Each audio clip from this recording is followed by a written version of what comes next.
દેશની સીમાઓ માતાના વસ્ત્ર સમાન છે. તેનું રક્ષણ કરવું દરેક ભારતીયની ફરજ છે. ભીષ્મ પિતામહ. નમસ્કાર દર્શક મિત્રો, સરહદ ન્યૂઝ ચેનલમાં આપનું સ્વાગત છે. હું અનિતા ગોસ્વામી. હવે જોઈએ સમાચાર વિસ્તારથી. સમાજના વડીલોને, આગેવાનોને, માતાઓ, બહેનોને, યુવાનોને હૃદયપૂર્વકના અભિનંદન આપું છું. તમારો જસ છે બધાનો. અને આ વ્યવસ્થા કેમ રહે? અમે નિર્ણય કર્યો છે, અમારો નિર્ણય છે. કોઈ પણ જગ્યાએ ચર્ચા થાય ત્યારે પછી એના ખાંચા કાઢે. ઘણી વખત કેટલીક જગ્યાએ શું થતું હોય, લગ્ન પ્રસંગ થઈ ગયો હોય, બધું બરાબર હોય, જમણવાર હોય, લાડુ ખાધા હોય, બધું ખાતું હોય, તો શાક બરાબર હતું, દાળ બરાબર હતી, રોટલી બરાબર હતી, પણ તે સાસ થોડી ટાઢી ઓછી. અમુક એને દેખાય જ નેગેટિવ, એને કશું તો બધું એને ગોતતો ક્યાંક નેગેટિવ છે. અને કેટલાકને ભૂખ્યા રહીને આવ્યા હોય તો એમ કે આહા, આ તો થોડું ખૂટ્યું, બાકી તો એને બનાવ્યું તો ધરાઈ નહીં. આ શું મનનું જ કારણ છે ને? તો આજે આપણા સમાજે ભેગા થઈને શું કર્યું છે, નિર્ણય કર્યો છે. કોનો નિર્ણય છે? આપણા બધાનો નિર્ણય છે, સામૂહિક નિર્ણય છે. અને આની અંદર બાકીનું જે છે બધું સરસ મજાનું છે બધું. અને મેં જોયું છે કેટલા બધી મહેનત કરેલી છે. કેટલા સમય પહેલા માન્ય જેતસિંહભાઈ, માન્ય શેઠ શૈલેષભાઈ, સમાજના ગંઢિયા, MP સાહેબ, જીવરાજબા, કેટલા બધા આગેવાનો મળ્યા હતા. એમને બધાએ ચર્ચા કરી અને કેટલા દિવસો 2 મિટિંગ, 3 મિટિંગ, 4 મિટિંગ. મને ખબર છે હમણાં દૂધ શીત કેન્દ્રમાં પણ મને કોઈ કહેતું હતું, ત્યાંય બધા ગંઢિયા ભેગા થયા, APMC માં ભેગા થયા, એમ સમાજની વાડી ઉપર ત્યાં ભેગા થયા, વડીલો મળ્યા, ઘણા બધાના મત લીધા, યુવાનોની પાસે ચર્ચા કરી અને એમાંથી ઘણા બધા સુધારા કાઢ્યા હશે. સુધારા તો કરવા જેવા હશે હો, પરંતુ એમાંથી નક્કી કર્યું કે આ વખતે આપણે આટલા સુધારા કરીએ અને વળી પછી નવો વર્ષ આવશે ત્યારે હજુ આમાંથી ચર્ચા અને હજુ પણ આગળ દર કદમે વધવું પડશે. આના પહેલા પણ આપણા વડીલોએ ઘણા બધા સુધારા કર્યા. મને શૈલેષભાઈ કહેતા હતા કે આ વર્ષની અંદર આટલા સુધારા આપણે અગાઉ કર્યા હતા અને હવે વળી પછી ફરી આવશે ત્યારે ફરી એની અંદર આગળ આ સાતત્યપૂર્ણ કરવાની પ્રક્રિયા છે. પણ આટલું સરસ ભેગા મળીને નિર્ણય કરાય, હું તો માનું છું આનાથી બીજો સતયુગ શું હોય છે? આટલા બધા વડીલો બેસીને આવો નિર્ણય કરે ને સર્વસંમતિથી નિર્ણય કરે, અદભુત છે. તમને બધાને હૃદયથી ખૂબ ખૂબ અભિનંદન આપું છું. વડીલોને બધાને અભિનંદન આપું છું. અને કંઢિયાને મારે અભિનંદન સ્પેશિયલ આપવા છે આજે. શેના ખબર છે?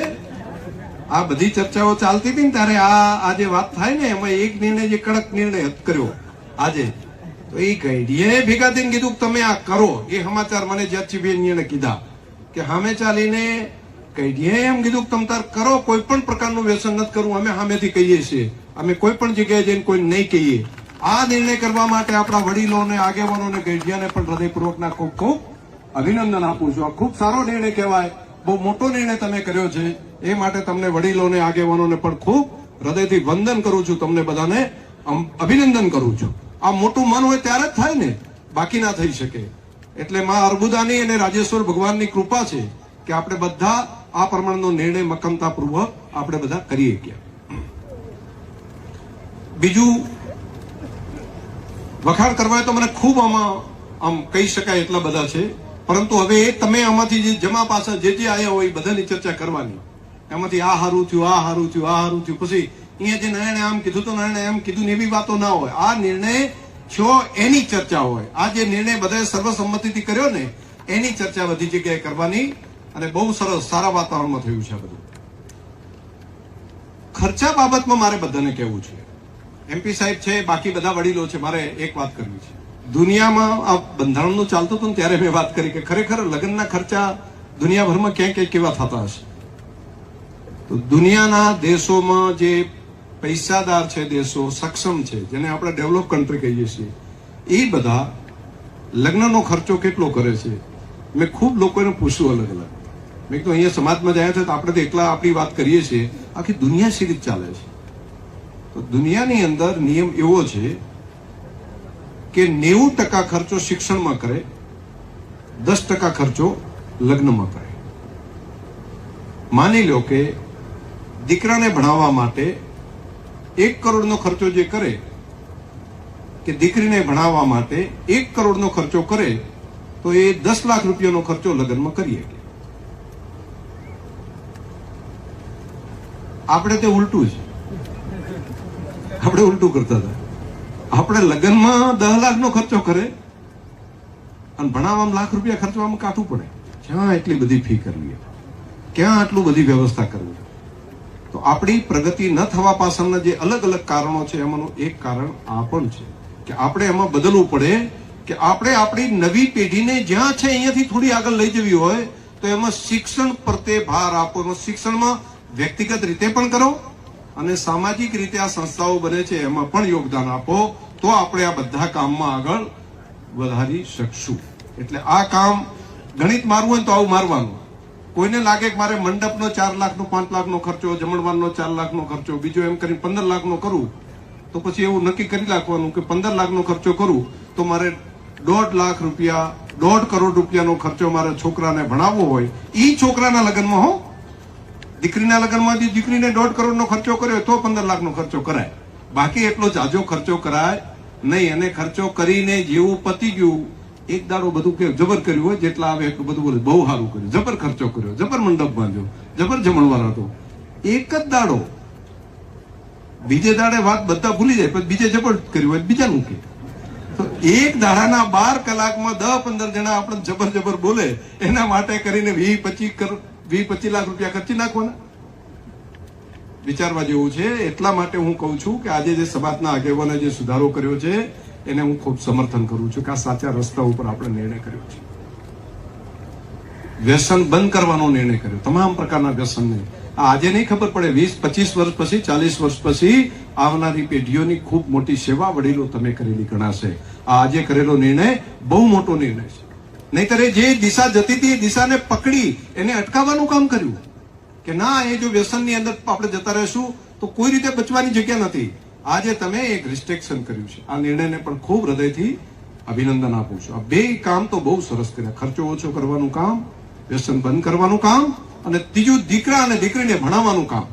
એમાં આપણે યોગદાન આપવાની વાત હોય એ પણ બહુ મોટી વાત છે. હું તો અત્યારે અહીંયા બેઠો તો જીવરાજભાઈ આયા મને કે આજે જાહેરાત પેલી ગ્રાન્ટની કેવી કરતા નહીં, તમને ફેરથી બોલાવવાના છે, એ ટાઈમે કરજો. એટલે મેં કીધું સારું તાર લ્યો, આવું કોક કહેતો મેં કીધું ગમે. એટલે મને કે આજ જાહેરાત એની નથી કરવી, પછી ચેડે કરજો. મેં કીધું બરાબર છે, પણ સારું શિક્ષણનું કામ છે અને હજુ વધારે આગળ વધો, જ્યાં જરૂર પડે એ કરો. એક જીવરાજબા હું આવ્યો છું, એમપી સાહેબ પણ વચ્ચે મને વાત કરતા હતા કે બાજુમાં જ એક જગ્યા સરકારી જગ્યા પડી છે. મને શેઠ પણ કહેતા હતા ત્યાં સરકારી જગ્યા આગળના ભાગે પડી છે. કેટલી છે? 3 વીઘા. તો આગળના ભાગે જે કઈ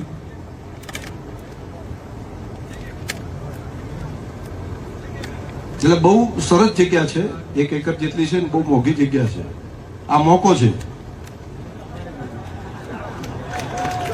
તમે પ્રપોઝલ કરીને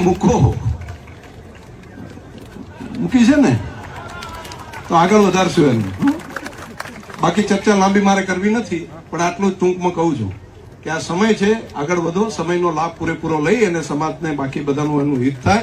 અને એની પણ જાહેરાતો કઈ કરવાની જરૂર નથી, જે આપણું કામ પૂરું થાય.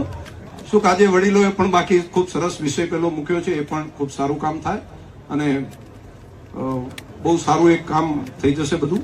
બાકી તો આગળ વધતારો કામ કરો. એ કામ બધાએ એમપી સાહેબ કરવા જેવું છે નવી પેઢી માટે. આપણા દીકરા દીકરીને, તમને બધાને કેટલું એ બેસશે મને ખબર નહીં, પરંતુ ઘરે બાળકનો જન્મ થવાનો હોય એના જન્મ પહેલા એ ગર્ભ સંસ્કારની પ્રક્રિયા છે, એના ઉપર ફોકસ કરવા જેવું છે. ગર્ભ સંસ્કાર એના માટે આપણે ત્યાં મોટા ભાગે બાળકો એમને મેં આયોજન વગર થઈ જતો હોય છે. તમને લાગશે કે શંકરભાઈ શું તમે આગેવાન થઈને વાત કરો છો? જે સંપન્ન લોકો છે, જે બુદ્ધિશાળી છે, એ લોકો ક્યારે બાળકનો જન્મ આપવો એના માટેનું પણ, ક્યારે એનું ગર્ભદાન કરવું એના માટે પણ, અને એ સમયે શું ખોરાક ખાવો, કેવો આચાર વિચાર રાખવો, ત્યાંથી કરીને ગર્ભ અવસ્થા દરમિયાન એ માએ શું ધ્યાન રાખવું, એને કેવો ખોરાક આપવો, એને કેવા સંસ્કાર આપવા, એને કેવા ભજન સાંભળવા, કઈ કઈ રીલો ના જોવી, કયું કયું આગા પાછું ન કરવું, એનું એક આખું વિજ્ઞાન છે. અને વિજ્ઞાન સરળ છે અને એ પ્રમાણે જો આપણે તૈયાર કરીએ તો આવતી પેઢીની જે સંતતિ છે આપણી, એને ખૂબ સારી ટેલેન્ટ આપણે બનાવી શકીએ. જેનેટિકલ ફેરફાર થઈ શકે ત્યાં સુધી વાત છે કે એને જો સાતત્યપૂર્ણ કરે તો બીજી ત્રીજી પેઢીએ ભલે જ્ઞાન ઓછું હોય તો પણ વધારે બુદ્ધિશાળી થઈ શકે. એને યજ્ઞ પદ્ધતિથી પણ થઈ શકે, સંગીત થેરાપીથી પણ થઈ શકે, અને આવી ઘણી બધી પદ્ધતિઓ છે.